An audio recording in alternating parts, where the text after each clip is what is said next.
So I think we've got everybody on board. Now the way we'll take this, we've got had some questions in the chat room, and we've had some questions in the Q&A bit, and now we've put them together. If all the panel members know how to raise their hand down on a little Zoom bar, then if you want to come in to answer, I'll probably pick two sort of people for each question, because we've got quite a few questions to get through, and if we do all the panelists and all the questions, we won't hear many questions. So I'll do it like that. I'm going to start with more kind of Opal's. Kath. Sorry, we have to spotlight everybody. I've just realised in order to make everybody turn up, we have to spotlight everybody. Okay. Helen and I are quickly doing. Good. Okay. So let's do this one. This is more for Opal schools, but how did you get your lunchtime supervisor teams on board? A few people have said that they've struggled to get them engaged and changing their practice. Were there any things that were successful? So if you raise your hands, Melanie, would you like to go first? I found that with doing the planning with Opal, it's really helped to talk to the staff, find out what their interests are, what they enjoy, find out with the children what they enjoy, and then try and incorporate them both within the planning. So for example, one of our ladies enjoys reading. So we've brought in areas where we regularly do reading and story time. So she feels ownership towards the Opal play, so that the children then feel ownership, and then people just seem to be keener to take part. And I think because of Opal, children are wanting to share their experiences and involve the adults. So it's just making sure that the adults are available to talk to the children and willing to talk, rather than all standing in one group. We encourage them to be shared around the whole area. That's wonderful. And I think finding their interest and actually acting involved in the planning is a really good idea. Thank you, Melanie. I'll pop over to Sarah now at Herne Hill. What did you find was effective to get your teams on board? So we have made sure we have a regular meeting that's in the diary every single week with our lunchtime team, and it's in the diary, whatever, and it's so important. And actually, I'm not there. I'm doing collective worship in the other part of the school, but Kerry leads it. But it gives people ownership. It gives people a safe space to talk about anxieties and worries and questions. But knowing that they have that space every week, I think has been really powerful. No, absolutely. And, and like I said before, it's really important to listen to the children, but it's also really important to listen to the team that are actually out there and doing. But yeah, it's been a revelation to everybody. So I think the more you include them, the more you listen, the more you give them a say on everything that's going on, the more successful you'll find it. Yeah, thank you. And I do remind schools that the lunchtime supervisors are delivering the most difficult 20% of schools delivery, and to expect that to do that without regular training and regular evaluation and reflection is, well, you wouldn't expect it of the teaching staff, would you? Not to ever meet and reflect. Mark, any final tips? Yeah, just wanted to say something about setup, really, because the whole sort of lunchtime team were very, very sceptical before we started, and when we opened everything up, within a week they were coming to me and saying, "This is so much nicer. Why didn't we do this sooner?" So it actually, seeing the children benefit and play and have such amazing fun actually inspired the staff that were there, who were extremely sceptical. So the startup was that was a real nice thing to see to happen. Good. Kath, did you want anything very quick addition to that? Very quick. I get asked all the time, like, what? And I saw it come up several times. What do you do about the fact that sometimes they're out, it's a lovely day, and some lunchtime supervisors stop and chat to each other? What happened last night? Did you have a nice weekend? Head teachers, if you walked into your year 6 class in the middle of literacy hour and you saw 2 of the TAs having a nice little chat about what was going on TV last night, could be words. This is a job of work. Yeah, just like it's a job of work, and so it is important that the lunchtime team get involved. But as everybody says, they love it so much more. I mean, it's just the smiles I've seen all week this week on from head teachers, from lunchtime supervisors who are saying, "I love my job now." Lovely, thank you, Kath. So a slightly wider question now of how do the panel think that play can support the mental resilience of children in schools? We have had lots and lots and lots of schools tell us that coming back after COVID, that resilience has been a problem. And what is your experience of the benefits to children's mental resilience? Or Tim, if you want to come in more generally about play and mental resilience, of course, we'd be happy to hear. Anybody, any hands on that? Well, I'll leap in, if you like, with sort of some of what the literature says, if you like, the scholarship. Yes, please, Tim. And there's I think a consensus amongst people who work in child psychology and child and adolescent mental health that one of the things that helps children be resilient and deal with everyday knocks in life is having had the opportunity to get a little bit outside of their comfort zone. I'm using lay terms, but that's reasonably well accepted. I think Sally Davis, the previous chief medical officer, the one before Chris Whitty, wrote a whole report one of her years devoted to that topic. So the basic idea, I think, is not at all controversial. I think we do need to know more about how play might fit into that picture. And Michael, you'll know that Helen Dodd, Professor Helen Dodd at Exeter University, who you mentioned, has got a really significant research program that's looking into exactly that. But one of the things I think is really interesting that Helen's looking at is this idea that adventurous play and and allowing children to get a bit outside of their comfort zones. One of the things that it does is that it helps children get more familiar with their own bodies and how their bodies respond to slight stress. Those sort of prickly sensations on the back of the neck, the sort of butterflies in the stomach, raised heart rates, all of the things that are just, they're signals the body uses to tell us that things are a little bit tricky. And children need to learn what those things feel like, and that they're not necessarily terrible. They don't necessarily they're not forebodings of catastrophe.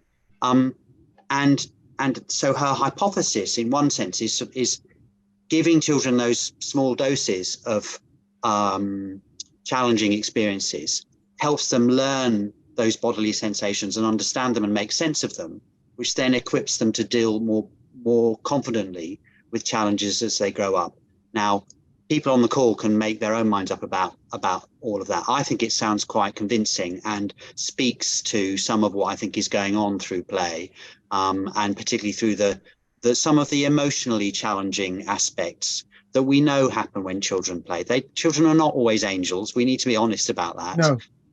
And one of the things that helps them deal with the world in which adults are not always angels is that they figure out some strategies. That's not to say we allow unbridled cruelty. Of course we don't, but that we do create those spaces and times for children to try out the ways that they might be able to navigate difficult social situations. That's great. Thank you, Tim. That's really useful. Liz, would you like to pop in with that? I was just going to say, one of the things that we do is we allow them, when they're den building and making big structures, we allow them to have a whole week at that. And you see them, because of that, they get deeper and deeper and deeper into what they're building and making.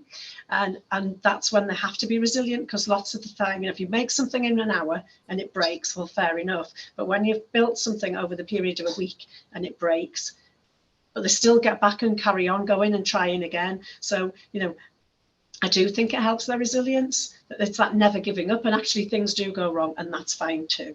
Yeah, thank you, Liz. That's great. And Mark? One thing they're definitely more resilient with is minor injuries. When they get a minor injury, they come into class, you've got a little cut. They're like, yeah, they don't want to finish. They don't want to stop what they're doing. and so they just the minor injuries they just brush off, and so they're much more resilient. They just carry on with what they're doing because they're happy. So yes, thank you. I found it fascinating. I've just come back working in the children's field at Glastonbury. We were overseeing a large area with these huge blow-up rings and inflatable bits and pieces. As many children could go on as turned up. There was no queues and no waiting. There was children from the age of 2 to the age of 15. Some of it was really, really raucous, sort of king of the castle. So they're all trying to get onto the highest bit and smashing the inflatables around to try to make the other ones slide off. I had parents come up and say, how many, you must get broken collarbones, broken arms, broken legs. Nothing. 4 days of this, and the children were able to regulate themselves over the whole period. The only interference I needed to do was to get the blooming parents to stand back and say, do not put your 3-year-old in with the melee of 15-year-olds and then complain that they're getting hurt. They will do that. They will learn what they can do. And I think we hugely misjudge children on their levels of competency if we can only give them the opportunities to develop their resilience themselves and their capacity for self-regulation. Okay, let's throw it wide open and say, if you were the next education minister, what could we do to support more schools to have a plan for play?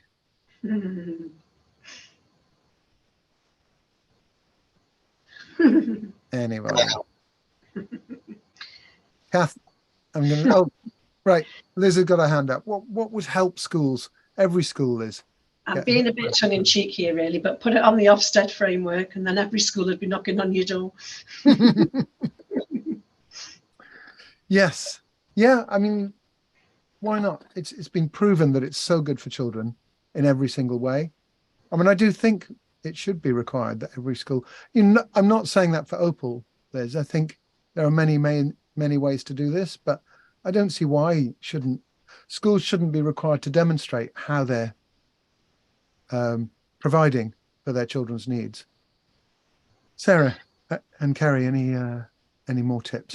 There's 2 things. I would reduce the curriculum. It's too crowded, particularly in the primary school. It's just physically not possible to fit it in. And then unfortunately, play often gets left at the side because it doesn't fit. So I would reduce the curriculum. And then on the other side, actually to do something to do with sort of recycling and waste management, and make it statutory for all businesses who have loose parts and things that they have to offer them to schools rather than putting them in household waste or recycling centres. They have to offer tyres and pipes and everything to schools first. That should be statutory.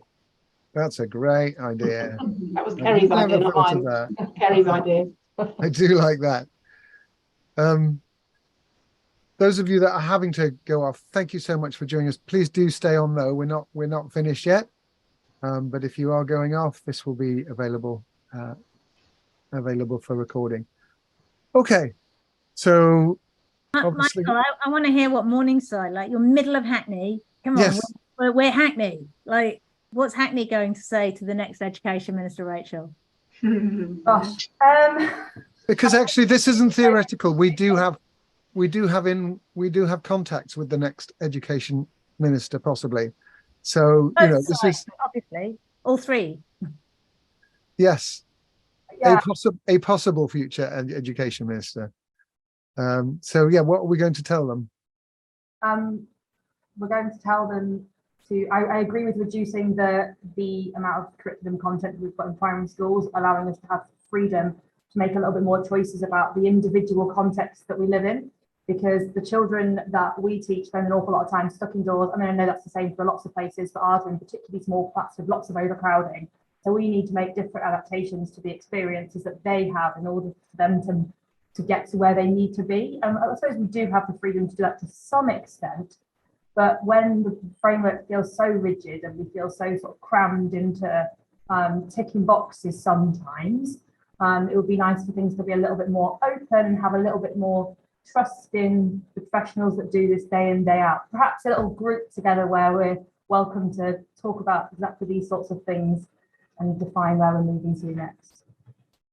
Yes, very diplomatic saying a little bit more trust for the professionals who actually know their children. That would be good, wouldn't it? Let's ask people as well about inclusion. So how have you found the experience of Opal for children with special needs, children who just need to make sure that they are, how do we make sure that all children are included in play? And what's your experience been with children, SEND children and play? Mel? Oh, microphone. Sorry. For us, I think it's the variety of activities that you have on offer, and what you can offer the children so that they can choose what they want to do, and they can also choose their limits of what they can do. So we have the support here. So if they have, we've got lots of adults around, so they can be supported to make those decisions, and supported in doing activities. But yeah, I think it's more to do with the variety. If you've got plenty that they can do, then they can choose what is at their level, and they can choose what challenges they want to do. And I think through that, you're also developing support from their peer group, who will also help them to challenge themselves and help them to try new things. Thank you. That I found exactly the same thing, that if your play offer is rich enough, it will be inclusive, because whoever you are and whatever your play style that day or that moment, you will find it in a good, rich play environment. So thank you. That's really useful. Rachel. I was just going to say that, so I have got about 30 EHCPs, a couple coming through at the moment, and for the majority of them, they've got significant outcomes around speech and language, a lot of which are actually quite hard to meet through your average day in a classroom. Yes. And I've actually found the more annual reviews I'm doing recently actually referencing the things that we're doing with Open Play at lunchtime as part of their provision, and as part of the things that are giving them those opportunities to be able to have more opportunities for talking, and what it's all about taking turns with one peer, all these different things that actually sometimes we're sort of shoehorning into experiences for children in the classroom, whereas we can really easily get those in outside. Well, Rachel, I went to see Sarah and Kerry at Herne Hill, and was taken across to the clay mine at the bank on the far side, where the children have been excavating into the hillside. And I was held hostage by a girl who told me the entire history of the mine, who came up with the mine, what they'd done to make sure it didn't fall in on the children, what they were now making out of the clay that they'd dug out of the mine, only to be told afterwards that this girl is on a list of children with communication difficulties. She had absolutely no communication difficulties at all in telling me a 15-minute story about her play and what it was important to her and the history of her play. So yeah, absolutely. I think it gives context and meaning to things that children genuinely want to communicate about. And I think often with children with SEND, we're often thinking about the things they find difficult and not celebrating the things they can do. And I think this play just gives them another time of the day where they just can, without feeling different to anybody else as well, or getting something wrong. Absolutely. Yes, very much. Here's a nice one. Can you think of any play that you've seen recently that's made a particularly strong impression on you? Is there something that you can think of? Mine was actually the Clay Girl at your school, Sarah. Can you think of an example where the play you've seen has really made you think, made you smile, made you cry? Mark? I've just got two quick ones, really. Firstly, the randomness of some of the things you see, just in general. When you see, that you've got all the dressing up clothes. So some might be doing a fashion show, and then somebody's in a dressing up outfit doing in the digging zone, just for no reason at all. And it's just that, that randomness of whatever's going on in their mind and whatever they thought about it, then they can do. So that's sort of one thing, that randomness of children, just being able to let them do it. Another one is with the blue barrels that somebody talked about earlier. We've got a bit of a slope somewhere and they can roll down the hill in the blue barrel. So there was one person in there came out, like, wow, that was pretty fast. And then another kid popped out after him. And I'm thinking, flip, there's 2 of you in there. And then after that one, out came a third. And I'm like, yeah, that's something, there's no way I would do that. I hate the small spaces. And just seeing that happen just surprised me at the time and just made me think, wow, there's some kids out there that, can really push the boat, really. Yeah, that's great. Sarah and Kerry? Just taking on from your story of our little clay mine that has been created over the past almost 2 years now. It has created a whole load of other little clay mines and dens all around the field. And what's been amazing is watching children. And that's been incredibly powerful. Yes. Seeing the younger children, seeing what the older ones are doing and are copying, because the dens that they create around the edge of the field are allowed to stay forever. And what's been very interesting is watching the infants sidle into this year 5 cave, knowing full well there's about another year of these children and they'll be gone, and then somebody's going to claim that cave. I don't know who's going to claim it, but it's fascinating watching the children watching each other, and what they're learning from that is incredible. And I think I would kind of echo what Mark was saying in terms of like the smaller examples of play. We've got one little girl, she's so small, and the children went through a phase of setting the pallets up against the cable reels so they could run up them, get to the top and jump off, and they'd made it all safe with pillows and things on the bottom. And she got a little bit of a way, no, can't do that, ran back down. And then the next day it was like a little bit further, no, I still can't do it, I'm going to run back down. And then until the day when she got to the top and jumped off, and it was like her whole world had come alive, and it was the best thing. And it was an emotional moment. It was just joyful. Yeah, lovely. I don't know where the phrase come from. Maybe Tim can tell me, but the idea that play is the culture of childhood, and within play, children create cultures. So at Herne Hill, they are developing a culture. It has a history and it has meaning, and it's being passed from generation to generation of your children. Absolutely. And I find that absolutely fascinating. Liz, should we jump to you? Oh, where's my mute? No, you're okay. I'm okay. So, it's not just, it wasn't recent, but it was a mad moment. I was watching one of the Opal videos, like conference things last year, and somebody said they'd done some water play. So I said, oh, let's do some water play, and then let's invite all the parents to stay and play. And we had this absolutely mental Friday afternoon where the place was just chaos, with like in the water, jumping in and out, all families and things. We have got this massive site, but we've got no water on the field. And then I just walked down to the field to see how it was going on, because we had the 5s and 6s there, and the 5s and 6s had got themselves together against their parents with great big water scoop things, etc. And they were having the time of their life.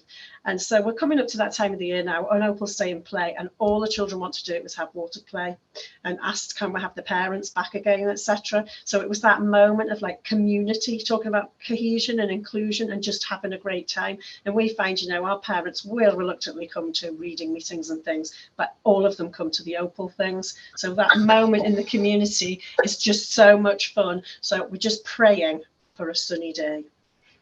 Thank you, Liz. And I have exactly the same thing in some of my schools. I had one in Twerton in Bath where they put out 15 chairs for the first play meeting because they said, well, that's optimistic. And they had 150 parents turn up. Parents don't feel threatened by play. No. And so they will happily come along and come to the school if it's about play. So it's a really, really good way of engaging with your parent community. Even when they get soaking wet. Yes. Yes, exactly. So I think we have time for one more. Do you think, Kath? Let's stick with the Tim's topic, really. What are the most common misconceptions about risk, do you think?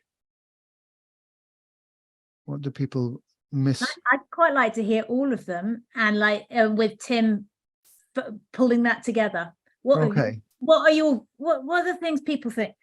Insider toilet rolls. Of course, you can use them. Splinters. I think go around everybody. So all of you're having this question, whether you like it or not. Mel, you haven't spoken for a little while. Sorry, Michael. Thanks for that. So for us, risk would be, to be fair, it's things like if they're using the pallets, they don't like them building them, they don't like them moving them. One of the risks that we do have mentioned is tires, and whether rats are weeing inside tires. And what do we do about the rats in the tires? So we do get quite a lot. I think for us, because although we're just on the outskirts of a city, we've got quite a wooded area around us. So we get a lot of foxes, we get a lot of wild animals coming into the play area. And I think it's concern about the feces of the wild animals and all those kind of things, which are fairly valid. But we do a sweep of the area, and we do renew things, and we do replace things. So yeah, it's quite a difficult one. Yeah, I think a small worry can get overblown, can't it? I mean, sometimes it's genuine. Weil's disease is what sits in water if there's rats around and there is sitting water. And I think if you had a rat problem and you had a tyre store and the tyres weren't being used every day, so there's stagnant water in them, possibly there'd be a problem. I wouldn't see it as something that stopped a school having tyres. No, I think it has been mentioned, and it's been the reason where we've been threatened with having all the tyres taken away. Luckily, we've got enough people here with the voice of reason to say, actually, let's just stop and think. So yeah, like you say, it's about managing that risk and bringing the reality of that risk into play so that you can say, actually, let's stop and have a reasonable discussion. Because I think we have a few people, like every school would have, where you've got the few people that are the voice of doom and gloom saying, no, that's it, everything gets thrown away. And you have the people who are sort of coming from the play side saying, actually, stop. And it's about coming together. And I think somebody on the panel mentioned weekly meetings. And I think it's keeping the staff updated, keeping the planning in place so that people know that you are taking regular risk assessments, and you are monitoring the equipment so that you are you are managing the risk that the children are under. And, at the end of the day, risk is part of play. And if they don't face that risk, then they're kind of losing quite a large chunk of their play opportunities. So the children learn to manage risk, and the adults also manage the risk with the constant review of what's out there and what's being used. And we have to, as adults, we have to manage our fears, don't we? We have to become more resilient. Just to sidetrack onto another question, Michael, we got this is related. This is sorry. Somebody's saying, what do I do about a fire officer saying we have to take out all our loose parts? And what I've said to them, any of that made up stuff that inspectors do is ask for the documentation that proves what they're asking for. You will get lots of people giving you false advice, and ask for the documentation that shows that where that's written down. Right. Okay. Michael, very quickly, everybody else on that question, because it's thumbs up. Mark. I think the main one people question is tree climbing. And when they ask, well, how high are they able to climb? And are they allowed to climb? I say, well, as high as they want to, as high as they can. And they're sort of a bit, well, what if the reception is like at the top of the tree? And I'll say, well, then they're a very good climber. They've been doing it for a long time. If the child's tiny, if the child's small, then they can't climb very high, so they can't fall the distance. So it's better that they learn the skills when they're not physically able to climb as high as they can. When the danger's less, and then when they're older, they'll have those skills when they can climb a lot higher. Just want to come in really quickly, because I had exactly this conversation with a Danish pedagogue, so teacher assistant in an out of school club in Denmark, and they're wonderful, and there were kids climbing up and down this tree, and I said, well, how do you decide about how high they can climb the trees? And he said, well, we just let them climb as high as they're able to climb.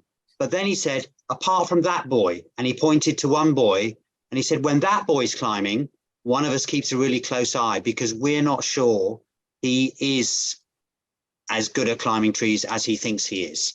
So I thought it was just an interesting nuance on that. Apart from that, you know, and it's precisely that point that it's a play work point. You're basically allowing children lots of freedom and that they figure out stuff for themselves, but you are ready to step in when you have a fairly good grounds for thinking that something might go badly wrong. But most of the time, your job in those situations is to let the play unfold.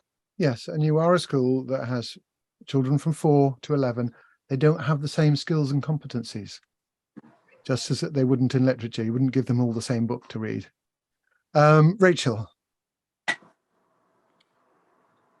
I'm going to say sandpits not being absolutely pristine and covered up at night and then opened up, and we talked to them about the beach, and of course we do no one comes along with a big plastic lid and pops it on the beach every night, and I'm sure it's washed down, but we make sure that everybody's aware of our checks that we do daily. And I think because we do our play assemblies after our meetings with our play leaders, and all the adults see us talking to the children about all of these things all the time, these questions are becoming fewer and far further between.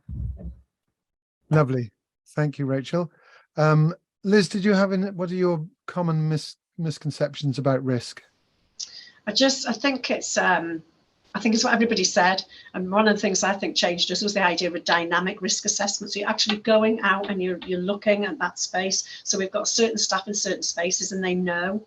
And so it's that whole thing that Tim's saying, you watch and you see, and if you think it's gone a little bit too far or you're feeling a bit uncomfortable with it, you'll watch a little bit longer, and then if you need to, you'll intervene. But most of the time it's fine. Lovely. Thank you. And finally, Sarah and Kerry, what have you had misconceptions about? I think the misconception that risk is only the bad thing. There's risk in everything, isn't it? You know, if you have a tray of dinosaurs, they could hurt themselves by hitting somebody else in the head with a dinosaur. Do you know what I mean? It's not just the big stuff that's the scary things that can cause injury. And actually, an empty playground is probably more of a risk to children's heads and head bumps and knees than anything else that we give them. So it's not assuming that risk is bad, and that there is some things that have risk and some things that don't. Actually, there's risk in everything. It's about the balance of what that risk and benefit is, I think. I also think that people think that children don't understand risk. They do understand risk. They can talk to you about it. They can tell you what they've done to make things safe. They can tell you what alterations they've made. You've just got to listen. Yes. There's some great comments there. I'm going to get a t-shirt made up from Sarah's quote about, I just got over myself. Just got over myself. That's how I dealt with it. Lovely. Well, thank you, everybody. We let Tim wrap that up, because I think his words of wisdom would be really nice to just bring all that together. Yes, sure. Well, I think you've heard it from lots of other people that there are a lot of maybe 2 or 3 myths around risk, and they just need busting, and to bring the conversational back to balance and reasonableness and proportion. Those are those everybody will sign up to those, and everybody understands, you know, that part of being a human being is living in a world that's not entirely predictable. So I think it's really kind of bringing it back to that. What does a good childhood look like, and what does a good playtime look like, and having clarity about that, and then what that means in terms of managing risks. And it's not about elimination, it's about proportion and balance. Lovely. Well, that does wrap it up very well, Tim. Thank you for that. And I think that question about what does a good childhood look like, and also as the grown-ups, what is our responsibility in order to create that childhood? Because any of us that have any power over the lives of children have a responsibility to identify what is missing and going wrong in childhood, and to do something about it and to put it right. So on that note, we will thank you all for your attendance.